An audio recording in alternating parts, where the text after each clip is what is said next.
We are starting with the subject power electronics. The topic is buck and boost converters. A buck converter is a DC to DC power converter which steps down voltage from its input to its output. The output DC voltage is less than the applied input DC voltage. We can obtain various values of DC output voltage by varying the on and off times of the switch connected in the circuit. The input DC voltage is fixed and the output DC voltage can be varied by varying the turn on and turn off times of the switch, which is basically a power MOSFET that is connected in the circuit of a buck converter. So it is basically a step down converter in which the output DC voltage is less than the input DC voltage.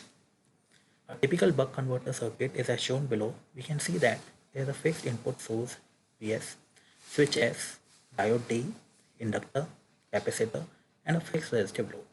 The respective current and voltages are also shown. Now, the thyristors can also be used as a switch for DC to DC converters, but if we use a thyristors, then thyristors can be turned off by using a commutation circuit, and the commutation circuit requires the use of another thyristor, which makes the circuit typical.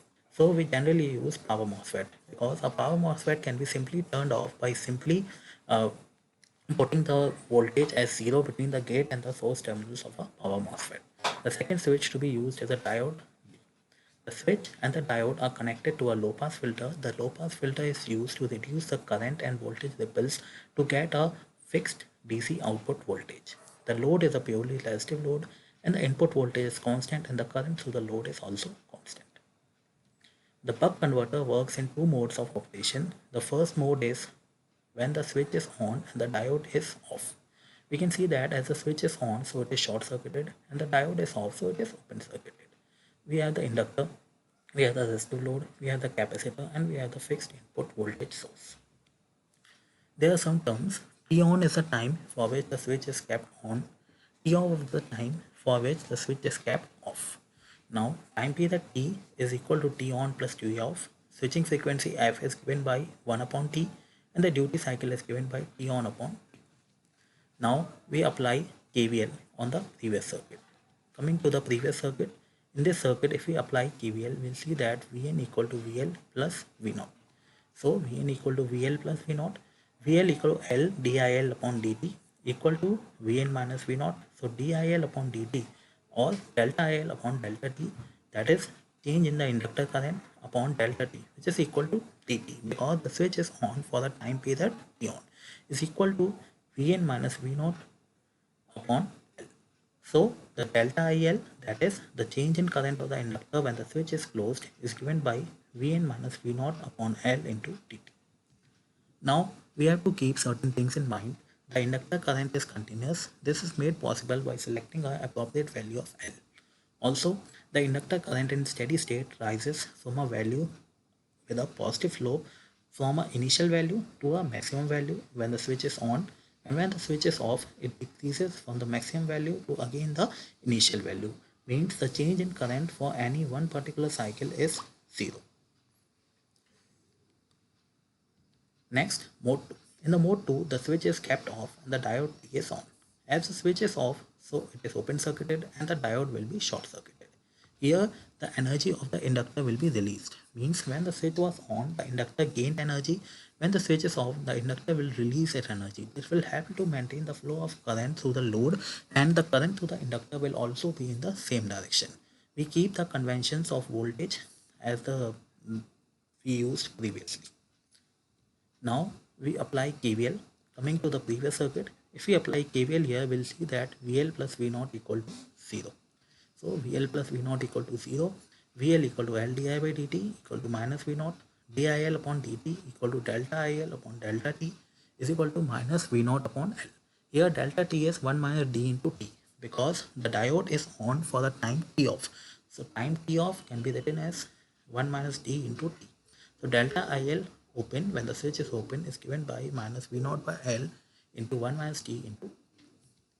Now, as we said previously, the net change of the inductor current over any one complete cycle is 0. So delta L closed plus delta L open equal to 0. Vn minus V0 upon L dt plus minus V0 upon L into 1 minus dt equal to 0. So V0 upon Vn equal to D. Now, as the value of duty cycle T is less than 1, so V naught will be always less than Vn. Thus, it becomes a buck converter or a step-down converter. We can obtain different values of the output voltage by changing different duty cycles and a fixed input voltage. Coming to the waveforms, we can see that VD is high for the period of T on because during this time diode is off, and VD is 0 for the time T off because during this time diode is on. Coming to the diode current is there for the time T off and it is decreasing because it is equal to the inductor current. Coming to IL is the inductor current. The inductor current increases from I1 to I2 minimum value to a maximum value during the time T on. Inductor gets charged and decreases from I2 to I1 during the time T off when the inductor is getting discharged. IS source current. Source current is equal to inductor current during the time T on. So the current passes through the source and it is equal to the inductor current. During the time T off, the current doesn't pass through the source. So we can see that it is at a constant value IS. Now VL is the inductor voltage. We can see that VL equal to Vs minus V naught during the time T on and VL equal to minus V naught during the time T off. Applications. The applications of buck converters can be used as point of load converters. It can be used to drive high current loads efficiently, usually used in PCs and motherboards. It can be used for battery chargers, mobile phones, laptops and power banks, solar chargers, to drive brushless DC motors. Boost converter. A boost converter is a step-up converter. It is a DC to DC power converter which stacks up the voltage from its input to its output. The output DC voltage is greater than the applied input DC voltage. We can obtain various values of DC output voltage by varying the on and off times of the switch connected in the circuit. A circuit for boost converter is as shown. The components are same as that in a buck converter but connected in a different way. We can see that Vs is a fixed input voltage source, L is an inductor source, S is a switch, D is the diode, C is the capacitor, here is the load. The switch S is connected in shunt, but in buck converter it was connected in series. Now coming to the mode 1. In the mode 1, the switch is on, the diode is off. Switch is on, so it is short circuited, and the diode is off, so it is open circuited. Now applying KVL in the previous circuit. In this circuit, if we apply KVL, we'll see that Vn equal to VL. So Vn equal to VL, VL equal to L dIL by dt equal to Vn, dIL upon dt equal to delta IL upon delta t equal to delta IL upon dt because this is a on time equal to Vn upon L. So change in current when the switch is closed is equal to Vn by L into dt. Coming to mode 2, here the switch will be off and diode will be on. So switch is open circuited and diode is short circuited.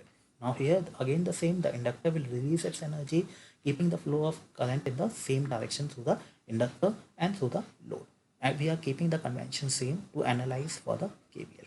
Now when we apply KVL in the previous circuit, we will see that Vn equal to VL plus V naught. So Vn equal to VL plus V naught, VL equal to L dIL by dt equal to Vn minus V naught, dIL upon dt equal to delta IL upon delta t. Yeah, and delta t is 1 minus d into t because here the diode is on for time t off. So this is the change in current when S is open. Again, as said previously, the total change in inductor current in one complete cycle is 0. So delta L closed plus delta L open equal to 0. Putting the values as described above, we will obtain V naught by Vn equal to 1 upon 1 minus d. Now d is less than 1, so the output voltage is always greater than the input voltage.